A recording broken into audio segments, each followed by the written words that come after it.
Retornar aqui para tocar nesse tema que eu acho muito interessante, muito relevante e muito pouco dado atenção devida. Eu já fui aluno também, ainda sou aluno, né? Certas horas a gente alterna entre ser aluno, ser professor, mas uma pergunta nunca me saía da cabeça, né? Por que certos casos que a gente estava resolvendo na faculdade ou no consultório, que aparece muito, as pessoas relatam certos problemas e que a dentística não resolve, que a prótese não resolve, que o implante não resolve, né? Que tipo de problema? Então, às vezes você pega um paciente, isso na minha observação como acadêmico ainda, né? Quando estava no lugar de vocês.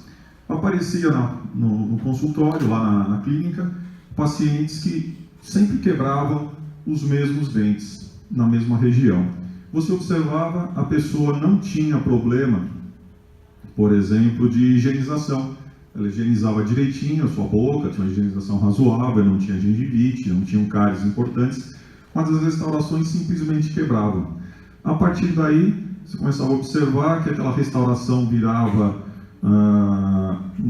precisaria reconstruir, colocar uma coroa, colocar um núcleo, tratar um canal, e depois esse paciente vinha e quebrava esse dente, e a partir daí começava a se usar outros recursos protéticos, né? A prótese fixa, a prótese removível, e muitas vezes os pacientes vinham a quebrar também essas respectivas próteses, né? E isso sempre me chamou a atenção, porque que as pessoas acabam fraturando isso, né? Dando essa evolução mórbida, né? Para a arcada. A partir daí, e conversando com outros profissionais, o pessoal falava, não, precisa fazer um ajuste oclusal, esse paciente tem problema de DTM. Ah, legal. E como que resolve isso daí? Ah, não resolve. Isso daí você trata os sintomas. Se está com dor, dá remédio, se está quebrando o dente, põe placa. Tá, mas isso não é solução, né? Você colocar um protetor, uma placa bucal ali que vai proteger os dentes, né? Então você quebra a placa, mas não quebra os dentes. E isso ser uma solução, a gente sempre ficava chateado em oferecer isso também para o paciente. A partir daí, e sempre muito curioso, né? Na minha faculdade, eu também tive a oportunidade de ter o curso de DTM como acadêmico. Foi a primeira turma de DTM que teve, isso na Unicid, e em 1993. O professor conversando com a gente, ele era um grande cirurgião, e ele comentava, não, usa a placa porque você regula, você acalma o paciente, ele vai dormir melhor, e a gente sempre tentando procurar um motivo pelo qual esse paciente estava tendo problema de DTM. A partir daí, a gente começou a estudar, um grupo de amigos e tal, encontramos alguns outros colegas que já vinham pensando isso há mais tempo, há 10, 15 anos, eles pensavam antes da gente, e esse grupo acabou se formando, e pessoas que gostavam muito de fisiologia, pessoas que gostavam muito de patologia, começaram a estudar o ser humano normal, entre aspas, né? E em cima desse ser humano normal, procurar ver as discrepâncias que justificassem a pessoa ter um problema de ATM, né? Então, por causa disso tudo, eu acabei fazendo um curso de especialização em DTM, né, com esses amigos que a gente acabou formando o grupo, e fiz também um curso de especialização em cuidados integrativos na Unifesp, na Escola Paulista de Medicina, no setor de neurologia. Nesse curso a gente consegue entender bastante a integração das outras especialidades, sempre lembrando que, apesar de vocês estarem fazendo curso de odontologia, o ser humano é um só. Quem separa o ser humano em fatias são as especialidades. São as especialidades médicas, até para ficar mais fácil a formação. Porém, o ser humano é uma peça única, né?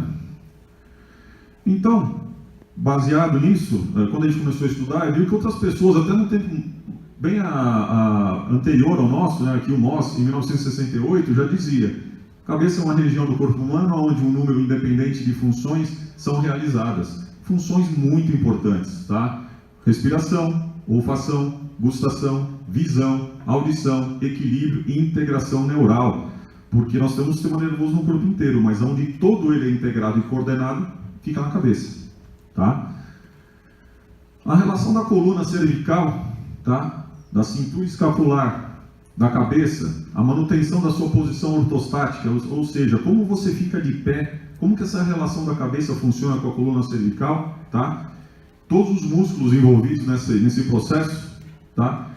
E um processo que pode ter alterações, tá? Algumas alterações podem ser dentárias, podem levar a um desequilíbrio postural. A partir do momento que você tem um problema dentário, essa mandíbula, que é um osso único, tá? E que quem tem que mais conhecer a mandíbula são os dentistas, tá? De todas as especialidades médicas, que a gente mexe diretamente nela. Tem que ter muita responsabilidade na mandíbula, tá? Então, a mandíbula desequilibrada, ela pode desequilibrar o corpo inteiro, tá? Quem fala isso daqui é Rocabado. Rocabado é um grande fisioterapeuta chileno, tá? Que ele resolveu estudar a TM e é uma referência mundial. Ele está vivo até hoje, tá? Ele é uma grande referência. Se vocês tiverem oportunidade de ver uma palestra dele, não percam, que é espetacular o curso dele, tá? E ele teve essa sacada também. Então, a partir daí, a gente começou a procurar as alterações, tá? As alterações que levam os desequilíbrios, e esses desequilíbrios desequilíbrios fisiológicos que levam às alterações na TM e que geram os problemas que a gente está enfrentando lá na frente, desde fratura de dente a dores de cabeça, dores no pescoço, ok? Então, hábitos, sequelas de doença, hábitos parafuncionais, né? Roer caneta, mascar chiclete, essas coisas não são fisiológicas, tá? E o mais comum de todos eles, a mastigação viciosa unilateral. O que é isso? Muitas vezes a gente acaba tendo um vício, né? Um vício, o que é? É um hábito que faz mal. Então a criança, por exemplo, está lá, seus 6 aninhos de idade, erupciona o primeiro molar permanente dela, ela sente dor, ok? E a partir daí ela começa a deixar de morder daquele lado e começa a morder de outro lado, tá? Do lado que não dói. E assim ela passa durante a erupção inteira do dente. Só que muitas vezes essa criança, ela tem um problema aí. Ela não volta a mastigar do lado que estava machucado. Ela guarda na memória dela que aquele lado doeu. E os pais, o profissional de saúde, muitas vezes que está acompanhando ali, não percebe isso daí. E aí a criança passa a desenvolver um probleminha, que é um grande problema, né? Que é a mastigação viciosa unilateral, tá? Isso pode levar a alterações anatômicas, esqueléticas e musculares. Por quê? Vamos imaginar o seguinte: imagine um fisiculturista que ele fizesse exercício só de um lado do corpo. O que ia acontecer com esse sujeito? Um lado ia ficar encurtado, tá? Enquanto que o outro lado, por não fazer exercício, ele ia ficar alongado e flácido. Nós queremos o quê? O equilíbrio dos dois lados. Por que isso? Principalmente porque a mandíbula é o único osso do corpo humano que liga as duas metades do corpo, os dois metâmeros, ok? Nós conseguimos mexer um ombro sem mexer o outro, mexer uma perna sem mexer a outra, mas ninguém aqui abre meia boca, né? A gente abre a boca inteira, tá?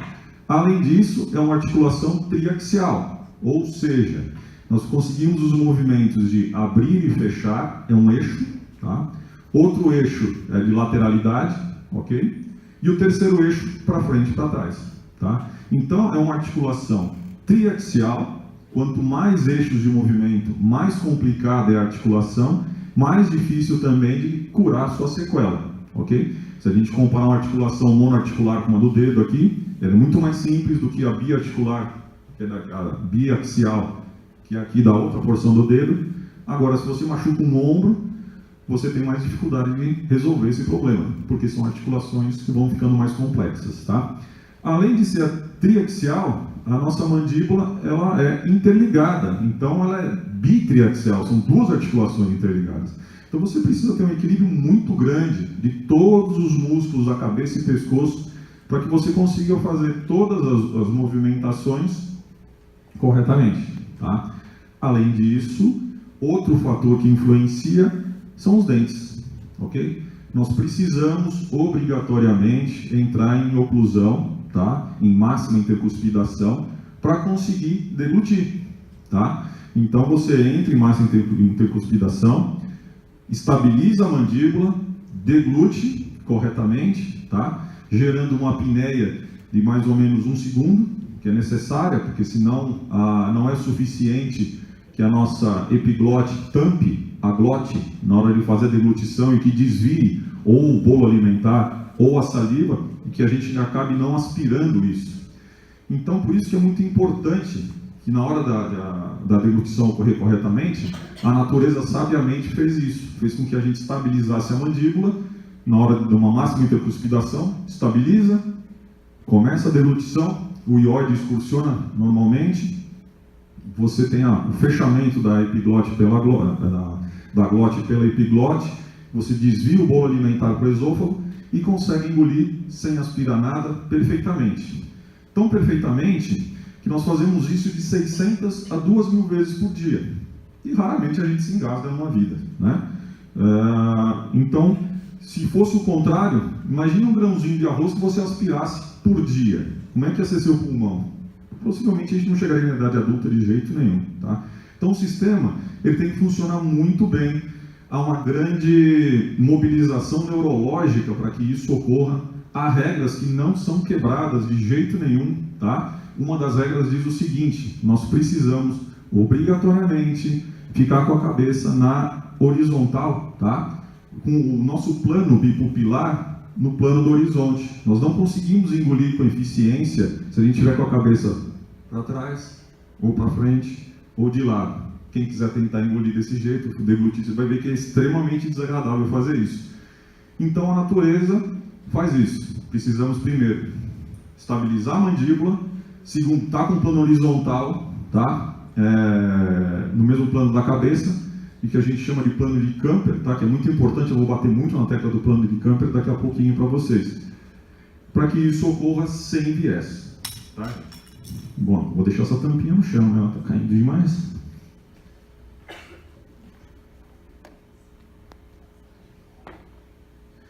Muita gente fala o seguinte, que nós temos problema genético na TM, né? Isso é verdade. Existem algumas doenças, tá? Que são genéticas e que podem gerar problema na TM, mas isso daí é uma porcentagem muito pequena. O que acontece é que as pessoas acabam confundindo conceitos, tá? Por exemplo, uma doença puramente genética, trissomia do 21, síndrome de Down, tá? Faça o que você quiser fazer, mas essa pessoa vai desenvolver o problema porque ela tem o genoma dela está com problema, tá? Agora, a expressão do crescimento que a gente comenta, como que os genes vão conseguir se desenvolver? Eles dependem do meio ambiente, diretamente do meio ambiente, tá? Um exemplo bem claro aqui seria o quê? Uma melancia. Se você deixa ela crescer naturalmente, ela fica com esse formato aqui que todos nós conhecemos, ok? Agora, se você coloca o brotinho dela numa caixa, aqui é um pouquinho difícil de ver porque a luz está ligada, mas isso aqui é uma caixa de acrílico, ok? Isso, obrigado. Conseguiram ver aqui a caixinha? Ela foi colocada dentro da caixinha de acrílico aqui quando era um brotinho. Então ela cresceu ali dentro. O meio ambiente para ela acabou moldando o formato final dela. É muito comum isso na Ásia. Eles gostam de deixar a melancia quadradinha, assim que eles acham mais fácil de empilhar e transportar, tá? Então, os fatores do meio ambiente influenciaram o genoma dela e ela teve que se adaptar. Isso é adaptação pura, tá, gente? Então esse conceito se chama epigenética, tá? O meio ambiente adaptou. Então vocês lembram que eu comentei da criança que começou a mastigar só de um lado porque o outro doía? Muita ação viciosa unilateral e que leva a um desequilíbrio do sistema estomacognático. O que é isso, gente? Não é só a boca que a gente trata. Você precisa tratar também da parte nasal, tá? Porque o sistema está em equilíbrio, tá? Nós dividimos o sistema respiratório com o sistema oral, tá? Com o sistema digestório. Então nós precisamos ter um equilíbrio usando uma abordagem multidisciplinar, transdisciplinar e integrativa. Vocês vão ouvir a gente falar bastante de integrativa aqui, tá? Porque não tem como separar o ser humano. O ser humano é um só, tá? Então, baseado nisso, nós desenvolvemos um sistema de diagnóstico. Porque o grande problema, o que é? É o diagnóstico correto da disfunção que a pessoa tem. É muito difícil de se ver diretamente na boca esse desequilíbrio. Então, em cima disso, eu desenvolvi um trabalho, que foi inclusive meu TCC, correlacionando o ângulo funcional mastigatório, tá? o ângulo funcional mastigatório de planas com o ângulo crânio-escapular. Por que isso? Eu vou exemplificar o que acontece com o corpo, exagerando um pouquinho, é claro, quando uma pessoa é uma mastigadora viciosa unilateral. Vamos imaginar que essa pessoa só está mastigando do lado direito aqui. O que acontece quando ela mastiga só do lado direito? Ela deveria fazer esse movimento aqui, com a sua mandíbula, porém, como dói esse lado aqui, ela começa a mastigar só do outro. Mastigando só desse lado, toda essa musculatura aqui é como se ela fizesse musculação de um lado só. Fica mais forte do que o outro lado. E aí o que acontece com a cabeça da pessoa? A cabeça da pessoa tende a inclinar para esse lado e esse ombro tende a subir. Ok? Acontecendo isso, quebra aquela regra que a gente conversou agora há pouco, da deglutição. A gente precisa ficar com a cabeça no plano horizontal. Ok? Mas como você está mastigando viciadamente só desse lado, a sua cabeça permanece inclinada e o organismo tenta, não consegue. Tenta de novo, não consegue, porque você permanece mastigando de um lado só. Você permanece mais forte de um lado do que do outro. Aí o que o organismo faz? Pronto, agora eu estou retinho. Ok? Ele entorta todo o corpo para poder manter essa regra da deglutição, que é muito importante. Tá? Só que fazendo isso, ok? Você levantou esse ombro, inclinou a cabeça, levantou aqui, você tira uma perna do chão. E aí, sobrecarrega a outra perna. E o que acontece? Outros sensores são alertados, dizendo o seguinte, olha, está carregando demais o peso aqui. Dá um jeito. O organismo vai lá, roda um quadril para frente e o outro para trás, para compensar, para mudar funcionalmente o tamanho das pernas, tá? Então, a partir de uma mordida errada, tá? A partir de um hábito vicioso unilateral, você acaba comprometendo o corpo inteiro dessa pessoa. Então, você pode ver muitas pessoas por aí, um ombrinho mais alto, a cabeça mais torta, tá? Só que isso é difícil de ver, principalmente no inverno, tá? Só que isso chega a dar deformidade esquelética. Você pega um crânio, você consegue. A pessoa que estudou e que foi alertada, foi chamada a atenção disso, você pode pegar um crânio seco e ver que aquela pessoa, ela mastigou viciosamente unilateral, mesmo depois da morte dela. Por quê? Porque o lado que ela mastigou unilateralmente, ele não cresceu tanto quanto o outro. Por isso que nós temos assimetrias no rosto, tá? Então, nós procuramos um jeito de diagnosticar e deixar fácil de ver isso daí e até de documentar para poder comparar um antes e depois com o paciente. Fizemos esse estudo, tá? Umas regrinhas aqui que eu vou passar rapidamente, tá? Então aqui uma foto em oclusão e máxima intercuspidação, tá? Aqui uma foto em lateralidade direita, tá? Então aqui a gente joga a mandíbula para o lado direito e aqui lateralidade esquerda, tá? A fotografia é feita sempre com o mesmo foco, para não variar a distância, tá? E não variar o tamanho também. Feito isso, a gente traça aqui uma linha paralela, que ela é igual nas três fotografias, tá? Depois disso, a gente traça uma perpendicular aqui, ó, pegando um ponto central. Após isso, a gente traça outra perpendicular, pegando outro ponto aqui, uma outra perpendicular, tá? Vocês não precisam aprender isso, é só para vocês terem uma ideia. Mas dá uma olhadinha aqui, ó. Sempre a máxima intercuspidação vai ter um valor menor do que as lateralidades. Por quê? Porque a máxima intercuspidação é onde você fecha o máximo a boca, ok? Quando você vai fazer uma lateralidade, obrigatoriamente as cúspides dos dentes vão se tocar e você vai abrir um pouquinho, ok? O problema é que, numa lateralidade direita dessa paciente, por exemplo, ela está com 32 milímetros. E do lado esquerdo com 35.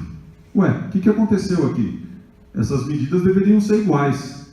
E 3 milímetros na odontologia é um absurdo de erro, tá? Tanto que nós temos tanta sensibilidade no nosso ligamento periodontal, na nossa TM, na nossa boca, que a gente consegue perceber décimos de milímetro.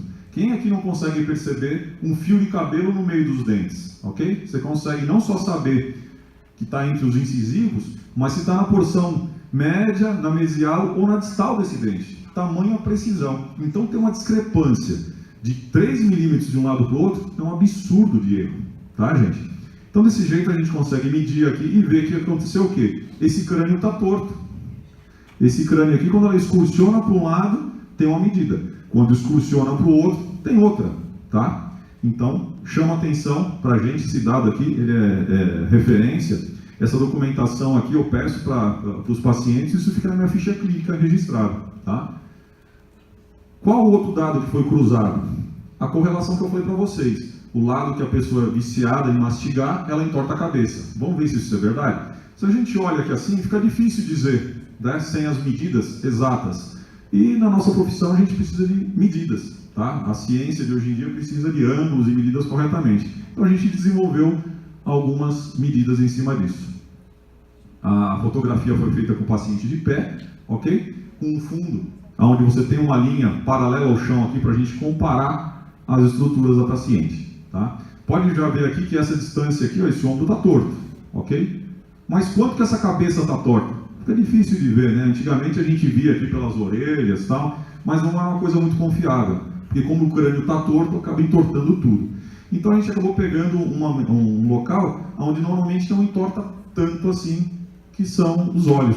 A gente resolveu pegar as pupilas aqui, para poder fazer como referência, ok? Então aqui a gente já consegue ver. Essa linha aqui devia estar paralela ao chão. Está paralelo aqui? Não está, né? Pode ver que tem um lado aqui que está mais torto do que o outro. Ok? Em cima disso, há as compensações que a gente faz também. Cada paciente faz uma compensação diferente, podendo ser para frente, para trás, para um lado ou para o outro. Tá?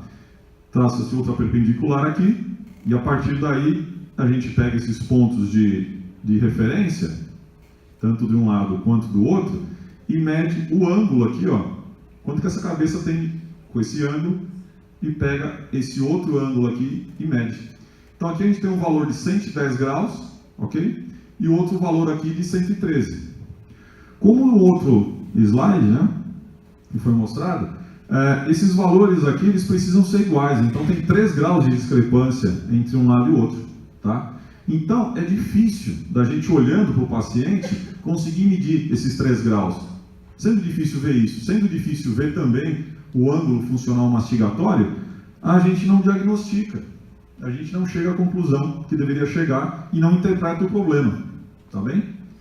Então, com o trabalho a gente conseguiu verificar que tanto o estudo do ângulo funcional mastigatório quanto o ângulo crânio-escapular são importantes no diagnóstico e no planejamento para quem tem sintomas de DTM, tá? Disfunção temporomandibular e dor orofacial.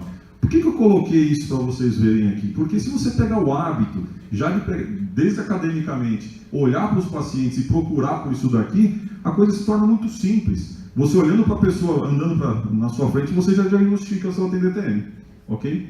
Simplesmente você comparar os lados do rosto, tem um lado menor do que o outro, ok? Se ela tem aquele ombro levantado, você pede para ela fazer lateralidade para um lado e para o outro, você consegue perceber que tem uma discrepância aí, tá? Bem, na prática do dia a dia, como é que a gente usa isso daí? Tá? A gente é muito baseado nos princípios da ortopedia funcional dos maxilares, que é uma especialidade que, infelizmente, também normalmente não é dada na grade curricular, né? Normalmente vocês têm ortodontia, né? Mas não tem ortopedia funcional. É uma outra vertente, uma outra interpretação do corpo. Tá? A gente acaba por usar a ortopedia funcional dos maxilares, por quê? Porque as pessoas que trabalham com isso são profundas conhecedoras do quê? Olha aqui de novo, fisiologia e neurofisiologia do ser humano. Então casou direitinho. Eu gostava muito de fisiologia quando eu era acadêmico. Eu gostava também de neurofisiologia, mas neurofisiologia é fogo, né? Tudo que começa com neuro é muito difícil, a gente demora muitos anos para entender isso daí e transformar isso no nosso dia a dia. Mas vale a pena, gente, vale a pena se estudar bastante fisiologia para poder entender, porque a partir da fisiologia, você saber como é que funciona direitinho, quando você pega alguém que não está funcionando corretamente, você usa os princípios da fisiologia e devolve para ele essa condição. E ele automaticamente vai se corrigir, ok? Então, por exemplo, que modelo que a gente segue? Qual que é o parâmetro que a gente seguiu para poder entender o correto? Já que todo mundo aqui pode ser um viciado, um mastigador unilateral, quem não era mastigador unilateral? Tá? Quem que comeu coisa dura a vida inteira e que cresceu, deu a oportunidade dos ossos maxilares crescerem e atingirem o seu potencial total? Quem que não precisou usar aparelho para ter os dentes na posição correta? Quem que tem um terceiro molar erupcionado aqui em função? Os nossos antepassados.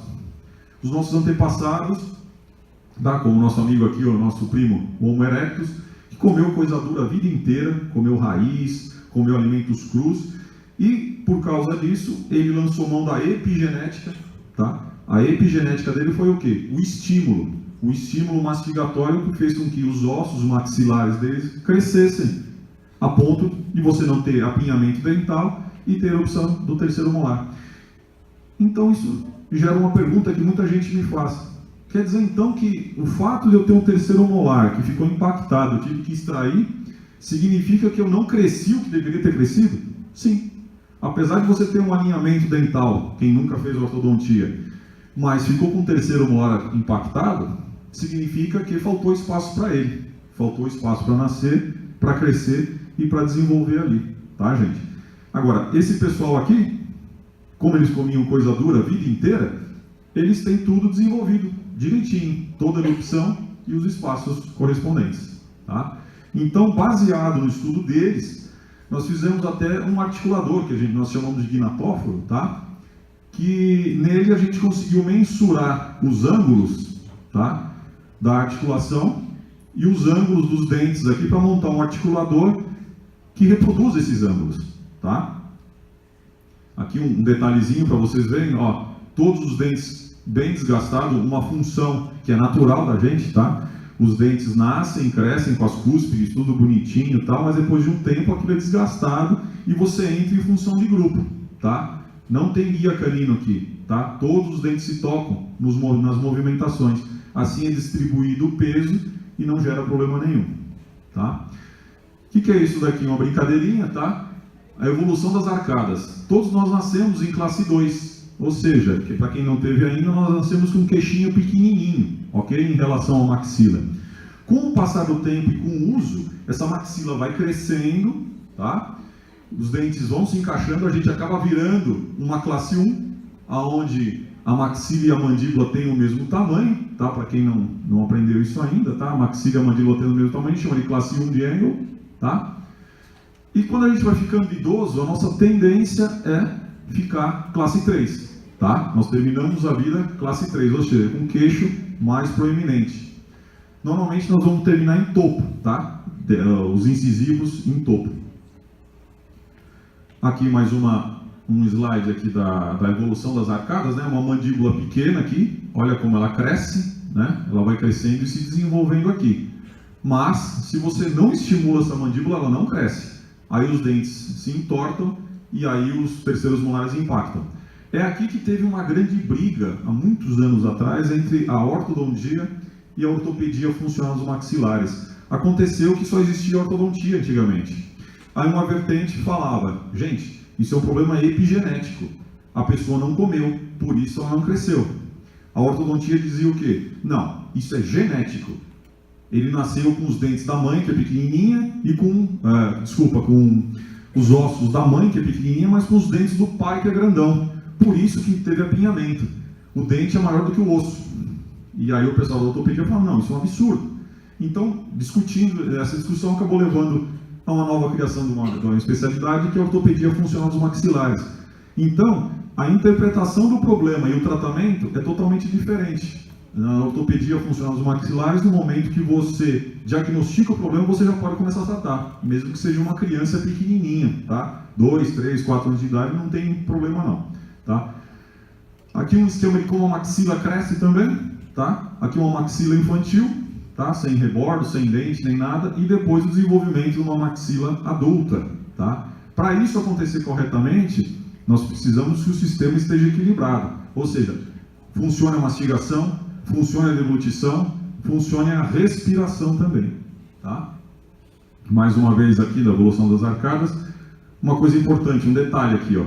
Não só o terceiro molar nasceu, mas você tem aqui pelo menos 10 milímetros antes do ângulo da mandíbula. Quem que tem isso hoje em dia? Então não é só... nós não temos nem o terceiro molar, a maioria das pessoas aqui tem o quê? Esse ângulo, o nosso segundo molar está nesse ângulo aqui, ó. Olha o que deixou ele crescer no sentido horizontal, tá? Então, claro que nós vamos ter sequelas por causa disso. O sistema foi programado para chegar num lugar e não chegou. Por causa disso, há um desalinhamento e quem sofre? A articulação temporomandibular, porque lembre-se, ela é solta. Então, se os dentes estão mordendo no lugar errado, ela vai estar trabalhando no lugar errado também. Aí você gera o quê? Você gera dores de cabeça, porque os músculos estão trabalhando mais do que deveria. Você gera problemas na articulação, na própria articulação em si, porque ela começa a ficar distalizada, ok? Ela deveria trabalhar de um jeito e ela acaba tendo que fechar mais do que deveria porque não houve crescimento. Então, essa mandíbula que deveria fazer isso aqui, ela faz isso. Ela faz isso, porque ela fecha mais. Então, um jeito de diagnosticar também quem tem problema de DTM é simplesmente pegar o dedinho mínimo aqui, ó. Todo mundo tem dedinho mínimo? Tem? Põe o ouvido aqui assim, ó. Abre e fecha a boca. Isso, de trás para frente. Isso, assim, ó.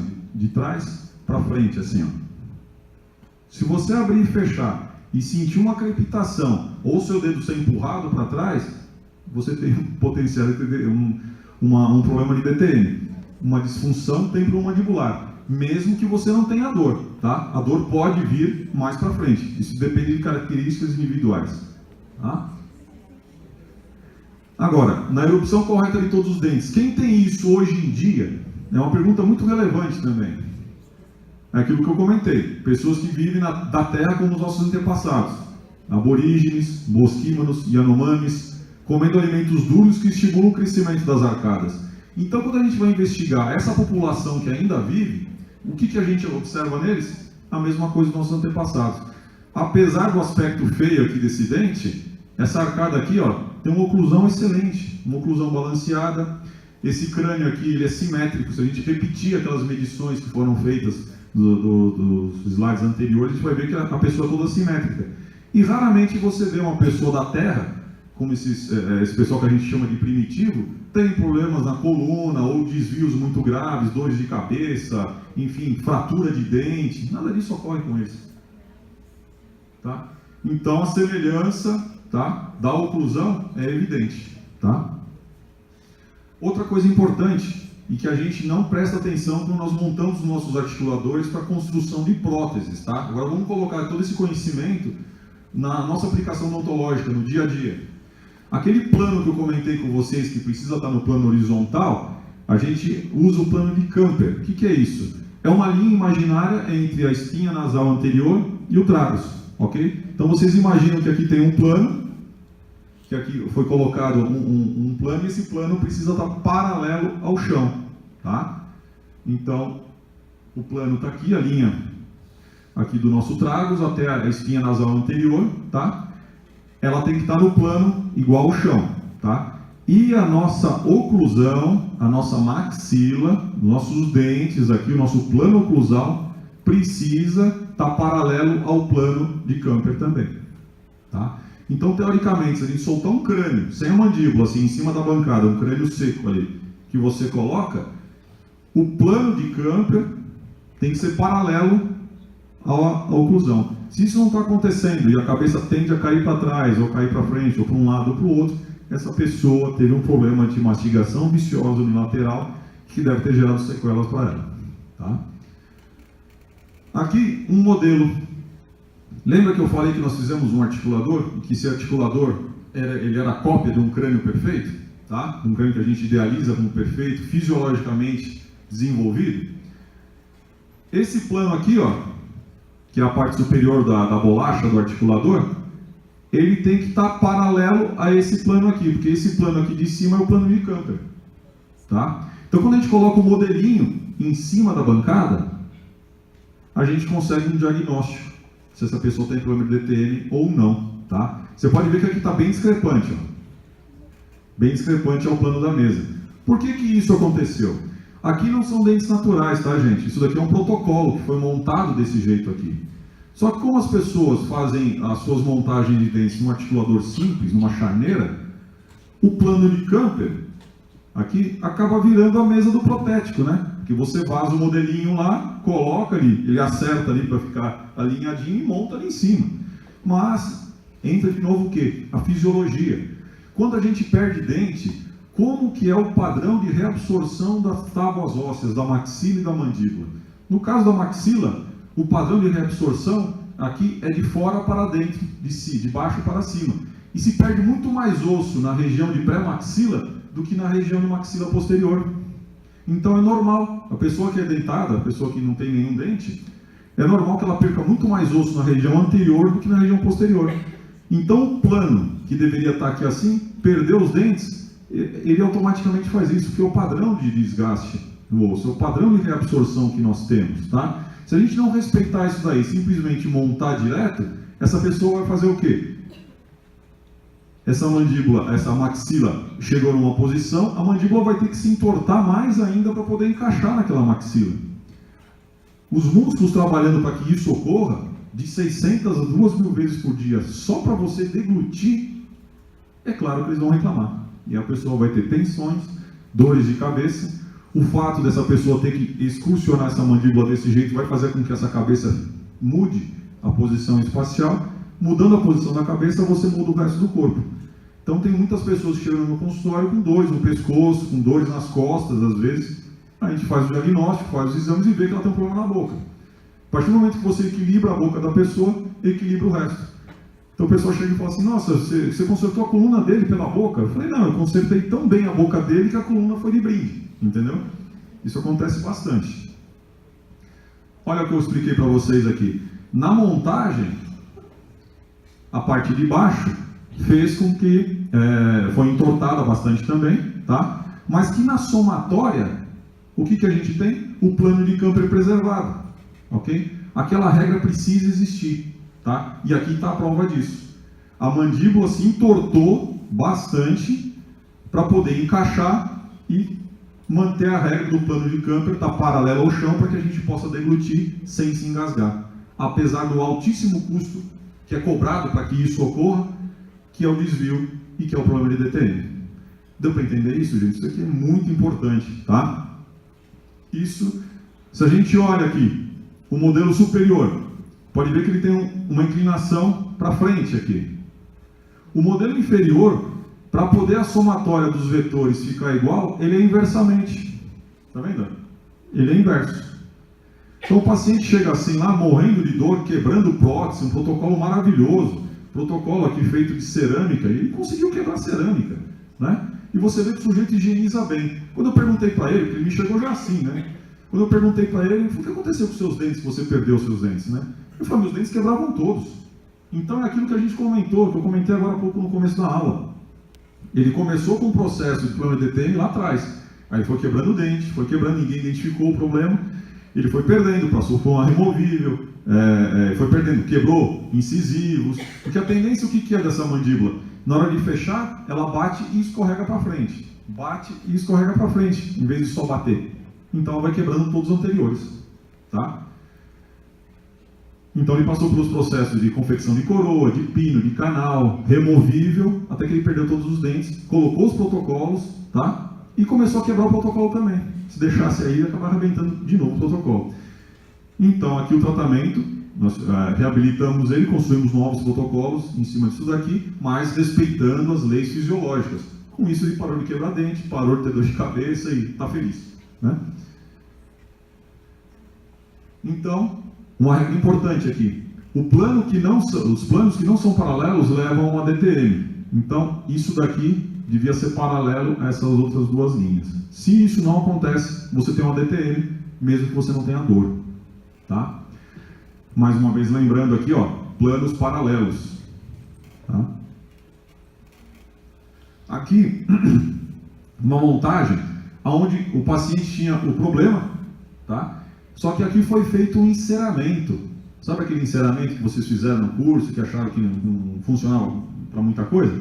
Esse enceramento aqui, ó, é feito para corrigir aquele erro que vocês viram agora há pouco. Agora aqui a montagem está correta, tá? As duas linhas estão paralelas, tá? Do plano oclusal da espinha, da linha trago-espinha nasal anterior, tá? Olha lá, a montagem do inferior paralela à do superior. Com isso você consegue uma prótese equilibrada, onde você vai resolver o problema de quebra do paciente, que ele vive quebrando as coisas, e de quebra você também resolve o problema de DTM dele, tá, gente? No outro sentido também é importante, que a gente está começando do sentido antero-posterior, tá? Mas o sentido lateral também ocorre. Essa linha também precisa estar paralela aqui. Tem paciente que chega em que o plano está torto de lado também, tá bom? Aqui mais uma comparação, que a gente foi buscar inspiração na fisiologia, no correto funcionamento do corpo humano, tá? Para reproduzir isso na nossa prótese, porque ninguém mais sabe disso. Quem sabe disso tem que ser o dentista, não tem jeito. Se você perguntar para um médico, ele não faz a menor ideia do que nós estamos falando, tá? E quando eles consideram um erro, é só discrepâncias muito grandes, acima de 1 centímetro. Mas a gente sabe que não é isso. Por aquele exemplo que a gente deu do fio de cabelo, que você consegue sentir na boca. Nossa propriocepção é muito grande, tá? Então, isso acaba virando um guia de reabilitações, tá? A gente consegue consertar esses problemas, devolver a fisiologia do paciente, resolver o problema de DTM dele, usando o quê? Prótese total, novos protocolos, coroas dentais, que corrigem o problema, restaurações. Tudo isso depende do grau de problema da pessoa e de quão inclinada ela está, tá? De quão mutilada ela foi, tá? E também com movimentações dentárias. Muitas vezes a gente consegue interceptar isso em criança. Você vê que o padrão de crescimento dela está errado, a gente vai lá, interfere e com o uso de aparelhos a gente guia esse crescimento para um lugar mais interessante. Os aparelhos de ortopedia funcional dos maxilares são espetaculares, porque diferente da ortodontia, que você precisa torquear fio ou ficar trocando fio, os aparelhos eles são movidos pela deglutição. Cada vez que a pessoa deglute, é como se ela torqueasse o aparelho. Nós fazemos isso de 600 a 2.000 vezes por dia. Com isso a gente consegue fazer com que uma pré-maxila cresça, que a gente consiga fazer com que uma mandíbula se desenvolva, e o estímulo é dado para ela crescer a cada deglutição dela. Então, são aparelhos que não precisam ficar dando muitos ajustes, tá? E funcionam espetacularmente bem. Um dispositivo, tá? Vamos supor que aquele paciente chegou e ele precisa trocar o protocolo dele. Nós não podemos passar isso direto de um lugar para o outro, tá? A gente precisa de uma fase intermediária, porque esse paciente é um paciente que ele precisa de fisioterapia para fazer com que aquele músculo dele encurtado volte ao tamanho normal. Nós precisamos que os músculos do outro lado, que estejam flácidos e com pouca coordenação motora, voltem a ter coordenação motora, voltem a ter o seu tônus muscular correto e que a carga mastigatória seja dividida. Com isso, todo mundo trabalhando junto, você deixa de ter dor.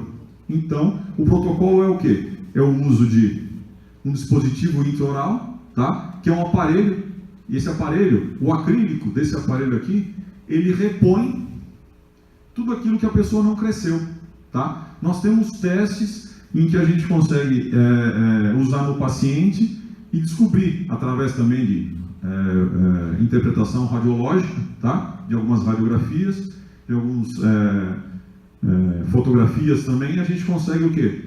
Descobrir o quanto que esse paciente deixou de crescer. O que nós fazemos com essa informação? A gente descobre o quanto que precisa crescer, compensa isso no acrílico, ok? Aí quando essa pessoa fechar a mandíbula, ela vai fechar na posição correta já, tá? Aí essa pessoa, junto com o uso do aparelho, ela vai fazer fisioterapia, tá? Em casa mesmo, não precisa procurar nenhum profissional especializado. A gente passa a fisioterapia para a pessoa, os exercícios, ela pega, faz esses exercícios respiratórios também, tá? Que normalmente quem tem problema de DTM também tem problema respiratório, é um respirador oral misto, tá? Ou significa o quê? Que a pessoa normalmente vai dormir e ela abre a boca e acaba respirando pela boca. Quem faz isso tem problema de DTM também. Ou respiradores orais totais, que é muito pior, tá? Respirar pela boca é uma coisa horrorosa, não tem que ser feito, tá? Só em caso de urgência, tá? Se vocês, os nossos primitivos lá atrás, se o leão fosse pegar ele, abre a boca e respira de qualquer jeito. Por quê? A respiração oral não é boa. Se eu te der um refrigerante, por exemplo, você não coloca o canudinho no nariz e toma o refrigerante, né? Então não vamos respirar pela boca também, gente. É um erro muito grande isso daí, tá? Então, baseado em todas essas reeducações, tá? Baseado na fisiologia que a gente tem que usar direitinho, nós precisamos usar o nariz do jeito que ele foi fabricado, ou seja, direto. Só respiramos pela boca em caso de urgência, ok? Aqui, olha uma recuperação de dimensão vertical desse senhor aqui, ó. Vivia quebrando tudo, coitado também. Nada que você colocasse aqui parava, tá? Então ele fez o uso daquele aparelho que nem eu mostrei para vocês, tá? A partir do momento que a musculatura dele ficou adequada, tá?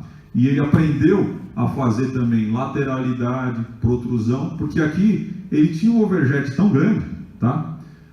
Que ele não conseguia, um overbite tão grande aqui, que ele não conseguia fazer lateralidade e nem protrusão. Ele só abria e fechava a boca, que nem os carnívoros. Ele não conseguia fazer esses movimentos, ele não sabia fazer. Então nós tivemos que entrar com muita paciência, que é um senhor de idade, para ensinar para ele como fazer lateralidade e como fazer protrusão. A partir daí, ele usando o aparelho, cessou as dores que ele tinha no pescoço, cessou dores de cabeça que ele tinha, parou de quebrar dente. A gente confeccionou novas próteses, tá? E devolveu a dimensão vertical original dele, que ele perdeu durante a vida, tá? Então não é um levante, como muita gente faz por aí, um levante aleatório, ou vai levantando aos poucos. Isso não funciona, gente. Se você levantar isso daqui sem condicionar os músculos, vai gerar mais dor ainda para o paciente, tá? E vai gerar mais fraturas também, tá? Então é todo um processo. É um processo que dura em torno de 2 a 3 meses, do paciente aos poucos aumentando a carga de exercícios, mudando os exercícios e aumentando a carga do aparelho. Aí o organismo se modifica, tá? Chegando no fisiológico do paciente, ok? Gente, era isso que eu tinha para falar para vocês aqui. Eu sei que o assunto é um pouquinho novo, mas quem tiver alguma dúvida, fique à vontade para perguntar, tá bom?